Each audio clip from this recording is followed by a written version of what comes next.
Snow was falling in upholstery land when a package of tools arrived. When opening the package, the smell of Christmas greeted me, because the jute fabric I ordered is also used for a lot of Christmas traditions and decoration. Other than this, the package included metal springs and a special tool to tighten the straps.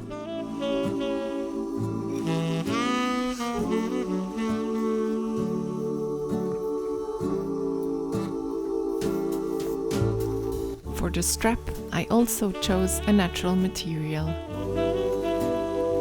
Other than this, I ordered some thread and some very small special nails.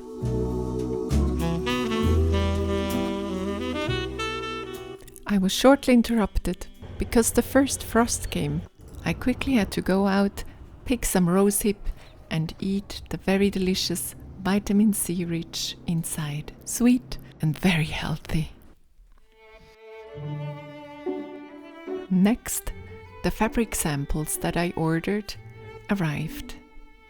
I checked the fabric, the density of the weave, and of course the colors and the patterns. I held up the fabric and decided that it would match very well with all the other elements in the room. I almost made up my mind, but then I decided that we needed more faces. The wooden masks are masks from Senegal. My grandfather was a pilot and he brought them back from Senegal. Apparently, they are hung on the wall to protect the house. I wanted to pick up this idea and I chose this fabric.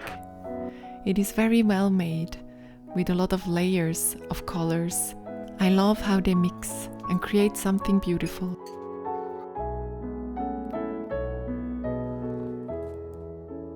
But before I could attach the fabric, I had to start from the bottom up. This was very much a trial and error. Here, you are just about to see me make a mistake. I started by attaching the strap from left side to right side, but really the first layer of straps should hold together the wooden armrests and therefore should be placed in another axis, meaning from back to front or from front to back.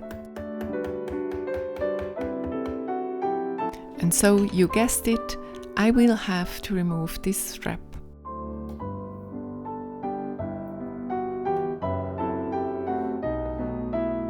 Also, I had to realize that there was no way I could just lay them out symmetrically by eye. So I marked the center line and from there I positioned the straps in a symmetrical way. How adult of me.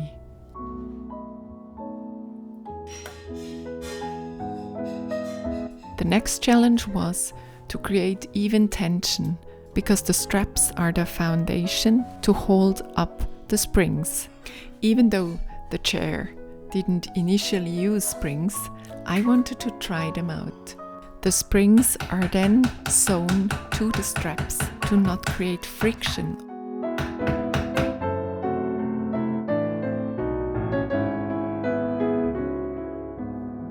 And at this stage of the process, I was finally able to use this special tool.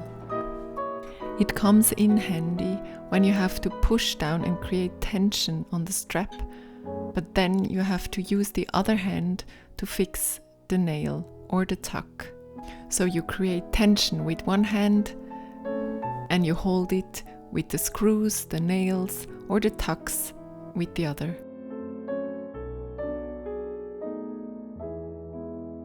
Ends are just rolled in to prevent fraying.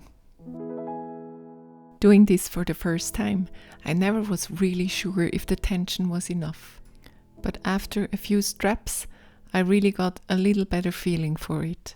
And doing this for the first time, I guess it's really all I could ask for. What I didn't do when disassembling the chair was to measure how high the upholstery of the seating area was coming up. Because of course, when you want to sit comfortably, the armrest should be at an appropriate height for your elbows or your underarms. I should have used the old initial chair to sit on it and test out myself how high I wanted the seating area to be. However, For some reason, I decided I could just eyeball it and somehow build up the structure layer after layer. This was definitely not the professional way of doing it. But am I a professional? No. And did it turn out horribly wrong? No, definitely not.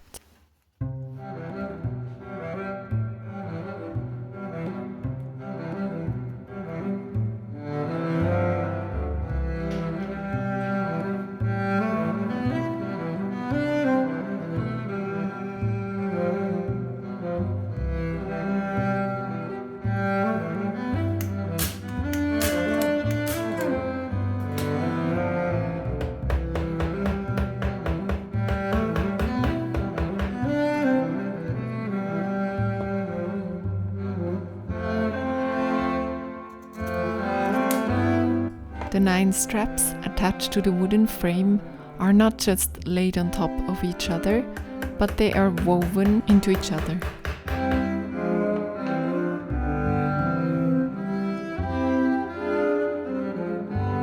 And this is how it looks.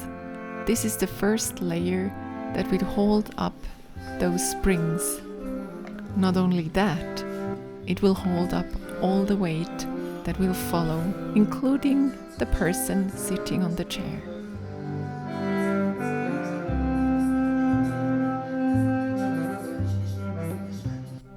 The positioning and attaching of the springs is crucial.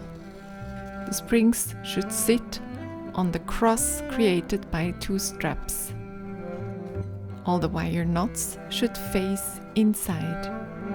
The thread will hold the springs in place and prevent friction, and therefore early damage of the chair and all the layers.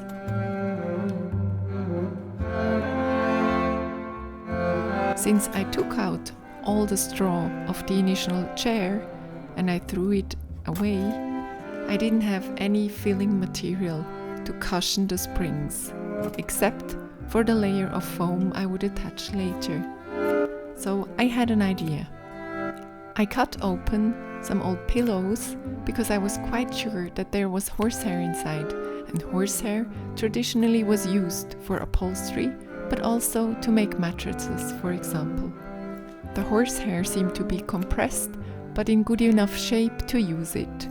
There were no weird smells or anything like that, so I decided to use it again.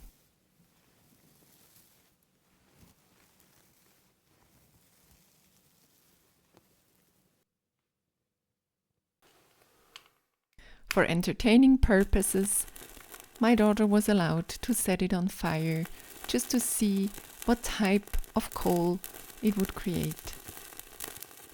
The smell clearly reminded us of burning hair, and the coal was dusty.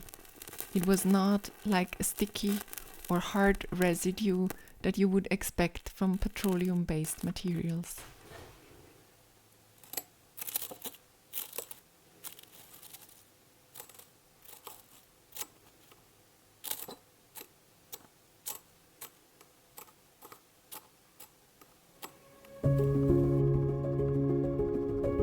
The springs are now positioned. In the next step, I used a cord to bind them down and hold them in place. The more I would press and bind them down, the more compressed the springs would become. In this step, the first type of shaping will take place.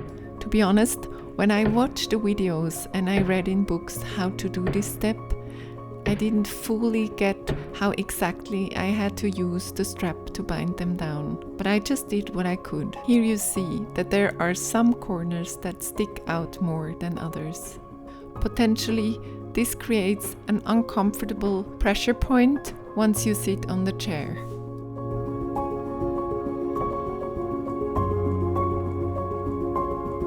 At this point, I kind of realized that probably these springs with 5 twists are too high for this chair, but I continued anyway. I didn't want to bind them down more tightly because I feared that comfort would suffer. If you have springs, you want to have a really bouncy feeling when you sit on it. That's the whole joy. That's the whole reason why I chose the spring in the first place. When pressure is added in the middle, the springs should lean slightly inwards to the middle. Next, I covered the springs with a layer of foam. Again, to reduce friction, I used a thread to attach the foam to the springs and also to bind it down on the side. This time I used a natural linen thread and then I covered it with beeswax so it would hold and be stronger. I kind of forgot to film that step, but you clearly see here that I used a jute fabric on top of the springs and then a cover of horsehair and only then a layer of foam.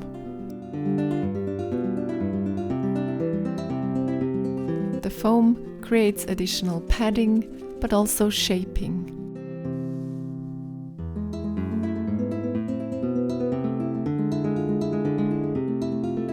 I chose a thinner layer of foam because otherwise the seat would have been too high.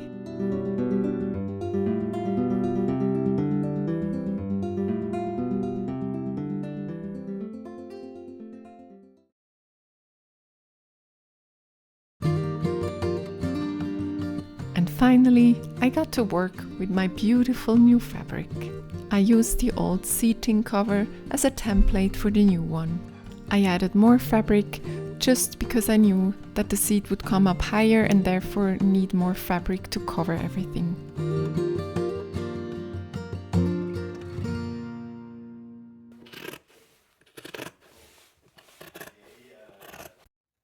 To shape the corners, I just cut the fabric, folded down the edges and positioned the fabric in a good way. I first attached the fabric in front center and from there I made sure the pattern was laying out the way I wanted. The corners were definitely the most difficult part to get right, not only in terms of laying down the fabric, but also in terms of padding and shaping. I think it's the area where you can see most closely that it is not done by a professional. I tried to cover it up by putting more horsehair inside and just filling some gaps and bulbs that were created. If I had a larger piece of foam, maybe the result would have been a little more clean. When I look back now, I think that would have been a quite easy fix.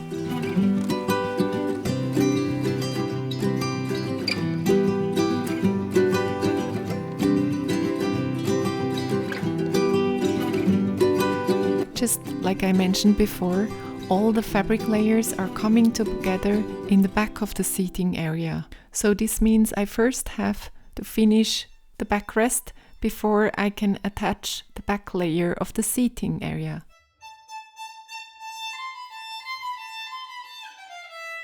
The backrest doesn't need as much structural integrity like the seating area needs. So basically there's just a layer of jute fabric, 2 layers of padding and then the 2 cover fabrics to cover it all up.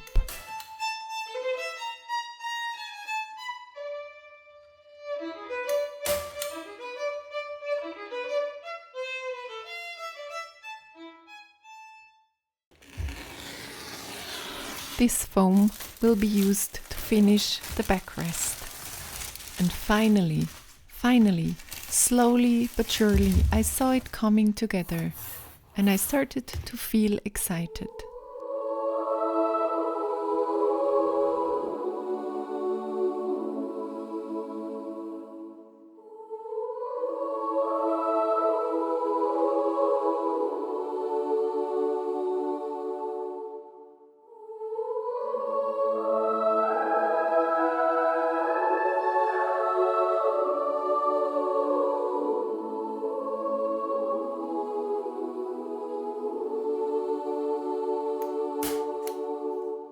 Depending on the mood and the lighting, I saw the faces on the cover changing. Sometimes they appear to be proud, happy, colorful and smiling. Other times they would be more gloomy, a little bit depressed, or serious at least.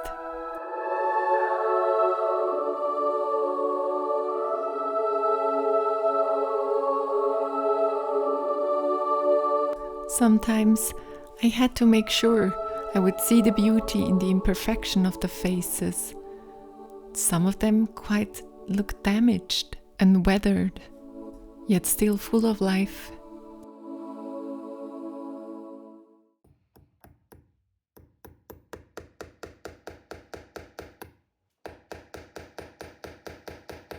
The decorative band ends a few centimeters before the corner, so you fill the corners with the golden decorative nails that match the band. I was so lucky because there was a store that closed and I was able to get these nails that fit perfectly into my band.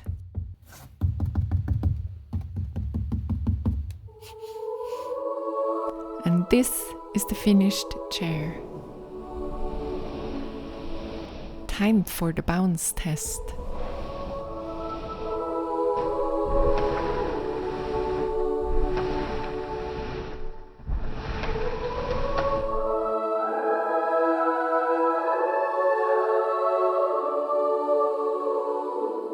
I'm very happy with all the details, and I'm proud of myself that I was able to finish, because honestly, at certain points I really wasn't sure about it. What makes me most proud is that the chair is still standing and it hasn't fallen apart yet. May all these colorful faces protect the house and the family living inside of it.